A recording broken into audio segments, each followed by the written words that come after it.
다음은 총루품입니다. 그때 서가모니 불께서 법좌에서 일어나시어 대심통력을 나타내시어 오른손으로 한량없는 보살마하사라의 정수리를 쓰다듬으시고 말씀하셨습니다. 얼마나 좋을까요? 부처님께서 오른손으로 이마를 만져서 어떻게 하시는 거예요? 숙이 하시는 거잖아요. 내가 한량없는 백천만억 아승직업에서 이 얻기 어려운 안육따라 삼맥삼보리의 법을 닫고 익혔노라. 이를 이제 여러분에게 부족하노니 여러분은 응당 일심으로 이 법을 펴서 널리 번져 이익이 더하도록 하라 하셨습니다. 이와 같이 모든 보살마하살의 정수리를 3번 쓰다듬으시고 이러한 말씀을 하셨습니다. 내가 한량없는 백천만억 아승직업에서 이 얻기 어려운 안육따라 삼맥삼보리의 법을 닫고 익혔노라. 이제 너희에게 부족하노니 여러분은 받아지녀 독송하고 널리 펴서 일체 중생이 두루 들어서 알도록 할지니라.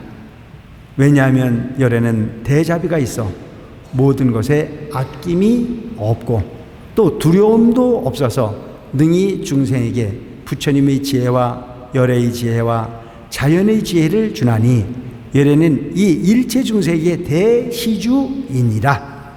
자, 여러분, 우리는 대시주라고 했는데 요즘에 대시주를 누가 해요? 여러분들이 부처님에게 공양을 올리는 것도 시주잖아요. 시주잖아요, 시주. 그래서 시주 권선을 하고 여러분들이 시주자가 돼요. 그래서 시주를 각각의 능력에 따라서 시주를 많이 해서 그 시주의 결과로 지금 이렇게 해성사가 만들어졌잖아요. 근데 그 시주를 왜 하는 거예요? 왜 했을까?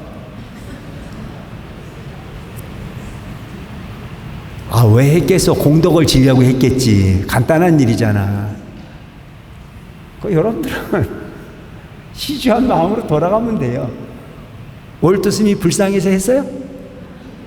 스님이 안 돼서 했어요? 그것도 있었겠지.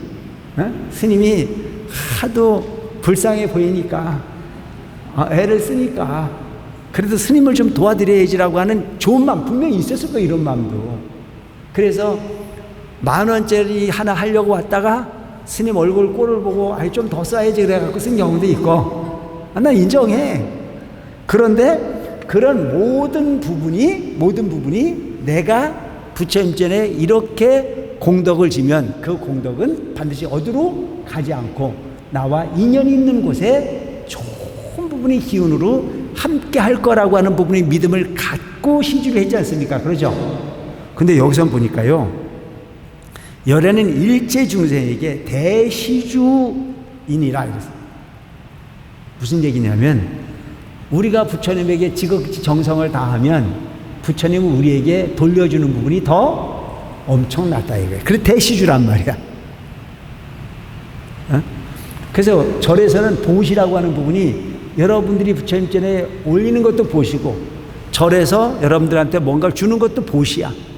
시주는 여러분들이 부처님에게 올리는 것도 시주 공양이지만 부처님으로부터 받는 가피도 시주입니다. 아시겠죠? 시주는 그거예요. 상대방에게 이익을 주는 거예요. 상대방에게. 그래서 그 시주를 할 때는 무주상으로 하래요. 바람이 없이 하라는 거예요. 바람이 이시하면 그것은 적은 양이 돼. 근데 바람이 없이 하면 한량없는 공덕이 된단 말이에요.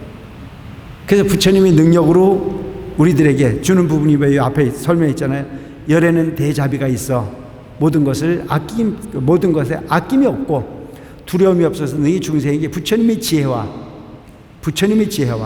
열애의 지혜와 자연의 지혜를 주나니. 여러분들이 우리가 지혜만 있으면 안 되는 일이 있어요, 없어요? 지혜만 있으면 다 되잖아요. 그리고 여기서 보면은 법화경이라고 하는 이 경전을 통해서 중생에게 이익을 주는데 그 이익을 주는 부분은 바로 열애의 지혜도 주고 부처님의 지혜도 주고 자연의 지혜를 준다는 거죠. 두두물물이 다 있는 그대로인데 당장 우리가 쓸 줄 모를 뿐이야. 쓸 줄. 이우주 법계는 우리 살인살이야. 여러분들이 주인이야. 근데 문제는 아는 사람에게는 삶이 편안하지만 모르는 사람은 있는데도 못 쓰잖아요. 예를 하나 든다면 약초에 대해서 잘 아시는 분은 그냥 지나가면서 산에 가도 맨 돈이잖아요. 인정하십니까? 근데 그 약초는 모르는 사람에게는 풀도 풀이고 약초도 풀이야. 약이 지천으로 널려 있는데도 하나도 먹지 못해서 병으로 들면 그냥 죽어버려야 되는 게 무명이란 말이죠. 근데 아는 사람에게는 배가 아프면 배 아픈 약, 허리 아프면 허리 아픈 약, 머리 아프면 머리 아픈 약초를 캐서 그때 그 자리에서 다 해결을 해요. 그게 지혜 있는 사람의 삶이라는 거예요. 이보다 더 좋은 게 있습니까? 그래서 여기서 보면 그런 인연을 갖출 수 있다는 얘기예요. 열애의 지혜와 부처님의 지혜와 그리고 자연의 지혜를 주나니 열애는 일체주세에게 대시준이라 다 돌려준다 이거예요. 너희도 열애의 법을 따라 배워 인색한 마음을 내지 말지니라. 뭐라고요? 인색하지 마라. 이게 부처님께서 일체 중생을 차별이 없이 다 나눠줬어. 그래서 여러분들이 불교가 좋은 게 뭐냐면 기회에 대한 평등함, 노력에 대한 결과에 안주하는 게 불교 참. 불교는 차별을 하지 않아. 잘생겼다고 더 주는 것도 아니고 못생겼다고 덜 주는 것도 아니고 똑같아. 일체 중생이 똑같은 불성의 소유자야. 단지 노력한 만큼 달라지는 거라. 대개 보면 업이라고 하는 부분을 누군가가 만들어준 것처럼 생각하잖아요. 본인이 조금 살다가 조금 현찮으면 와가지고 하는 얘기가 스님 나는 무슨 죄를 지었을까요? 그걸 지가 알지 내가 어떻게 알아? 근데 꽤 양심이 있긴 있어. 무슨 죄를 졌냐고 생각하는 거 보면 그래도 꽤 양심이 있잖아요. 근데 대개 보면 지는 잘못한 게 한 개도 없어. 왜 나를 버리시나이까? 버리긴 뭘 버려? 지가 지 스스로를 만들어가는 게 인생인데. 노력한 것만큼 다르지 않아요? 우리가 학교 다닐 때 공부를 열심히 한 사람하고 열심히 안 한 사람하고 그 기회가 달라지잖아요. 청소년 기회는 보면 차별이 없는 것 같아. 청소년 기회는 너나 나나 쌤이 뭐 가가지고 똑같이 교복 입고 왔다 갔다 하니까 똑같은 것 같은데 선생님이 눈으로 보면 그게 보여 안 보여? 보이지? 야 이놈아, 네 머리가 꽤 괜찮은 편인데 조금 열심히 해라. 그러면 네의 미래가 다양해질 수 있다. 근데 이 아이는 그걸 들어 안 들어? 안 들어. 냅두세요. 그게 안타까워서 충고를 하는데도 철이 없으면 못 받아들이듯이 지혜라고 하는 것은 그렇게 좋은 거야. 무불 동시에 모든 부분을 다 보고 판단할 수 있는데 얼마나 좋을까요? 그래서 여기서 보면은 부처님께서는 자비하셔가지고 지혜를 주는 데 있어서 차별이 없어. 그래서 모든 법에 따라서 차별 없이 모든 부분을 다 줄 수 있는 그런 엄청난 대자비의 부처님이시라. 그래서 여기서는 너희도 열애의 법을 따라 부처님의 법을 따라서 배워가지고 인색한 마음을 내지 마라. 뭔 얘기예요? 아껴가지고 내 거라고 만들고 남한테 나눠주는 부분을 인색하게 생각하는데 그렇게 생각하지 말고 차별이 없이 나눠줘라. 자비는 나눠주고 나눠주는 것 자체가 공덕이 돼. 측은지심을 일으키라 이거예요. 남에게 손해되는 일을 하지 말고 남에게 이익이 되는 일이라면 우선할 수 있는 그런 멋진 마음을 해라. 그걸 일컬어서 우리는 보살이라 한다. 그래서 보살이 성숙해지면 열애가 되는 거란 말이죠. 미래세에 만약 선남자 선여인이 열애의 지혜를 믿는 이가 있으면 마땅히 이 법화경을 설하여 듣고 알게 할지니 그 사람으로 하여금 불해를 얻도록 하기 위함이니라. 부처님이 지혜를 얻게 하기 위함이니라. 만약 중생으로서 믿지 않는 이가 있으면 마땅히 열애의 다른 신묘한 법 중에서 보이고 가르쳐서 이롭게 하고 기쁘게 할지니라. 무슨 얘기냐면 어떤 사람은 이야기하면 바로 잘 알아먹는 사람이 있잖아요. 근데 어떤 사람은 벽창호가 돼가지고 그게 무슨 소리인지 엇가는 사람이 있어요. 그래도 그 사람을 포기하지 말아야 해요. 그 사람 근기에 맞춰서. 그러니까 부처님께서 성문 영각의 가르침을 통해서 일불성으로 끌어들이듯이 방편으로서 그에게 설득해서, 그러니까 여러분, 근기가 성숙한 사람에게는 너는 도 닦으면 언젠가는 부처님이 열심히 그렇게 믿고 노력하다 보면 언젠간 부처님과 같은 인격이 될 수 있어 라고 말할 수 있잖아요. 근데 그렇게 얘기를 하면 어떤 사람은 뭐라고 그래요? 그건 너나 되세요. 나는 그거보다는 발등에 불 떨어진 거 끌래요.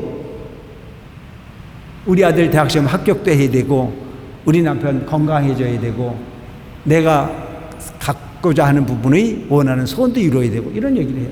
그러면 그는 그에게 맞도록 어떻게 얘기를 해야 돼요?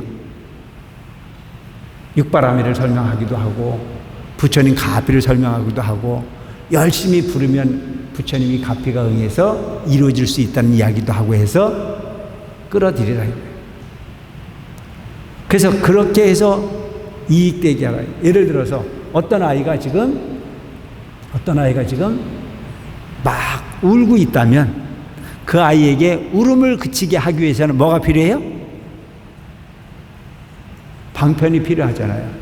그래서 그 아이를 울음을 그치게 하기 위해서, 오이! 밖에 순사 왔네? 우리 옛날에 우리 엄마들이 그랬잖아요.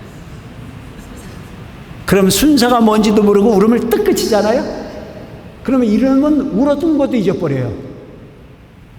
울었다라고 하는 얘기는 뭔가 욕망을, 그 어떤 욕구를 채우기 위한 투쟁 같은 거였는데, 오이! 밖에 순사 왔다라고 하는 얘기를 듣고 이놈이 귀가 번쩍 떠가지고 뭔가를 기다리다가 우는 걸 잊어버렸어요. 그래서 그놈이 안 울게 됐다면 그 어머니는 거짓말쟁입니까?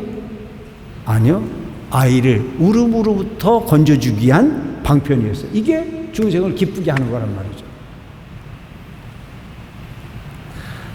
너희가 능히 이와 같이 하면 이는 곧 재벌의 은혜를 갚는 것이 되느니라. 모든 부처님으로부터 우리는 은혜를 받고 있지 않습니까? 가피의 은혜. 아까 얘기했던 가피의 은혜. 그래서 그렇게 행하면 부처님의 모든 재불의 은혜를 갚는 것이 되느니라.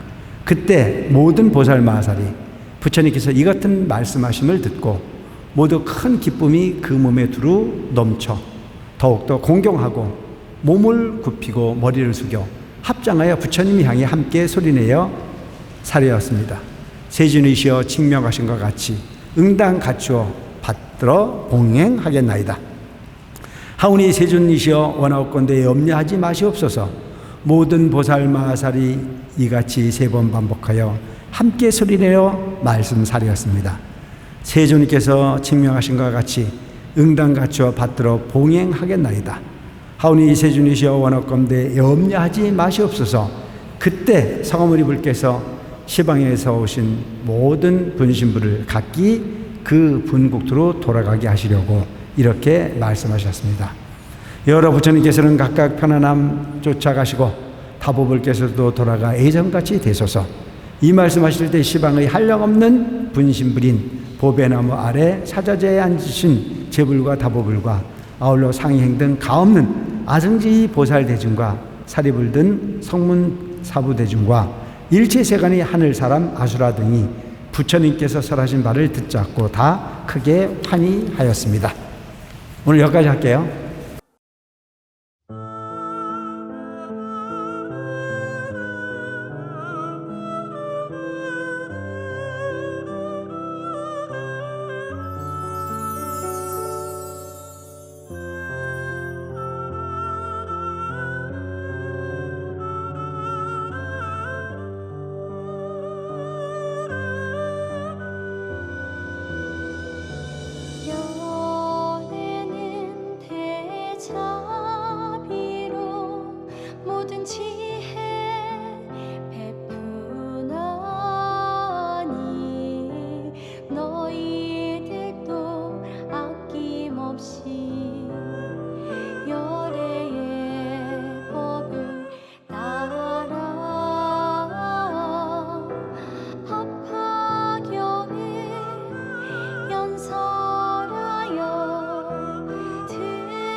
부처님의 부축받은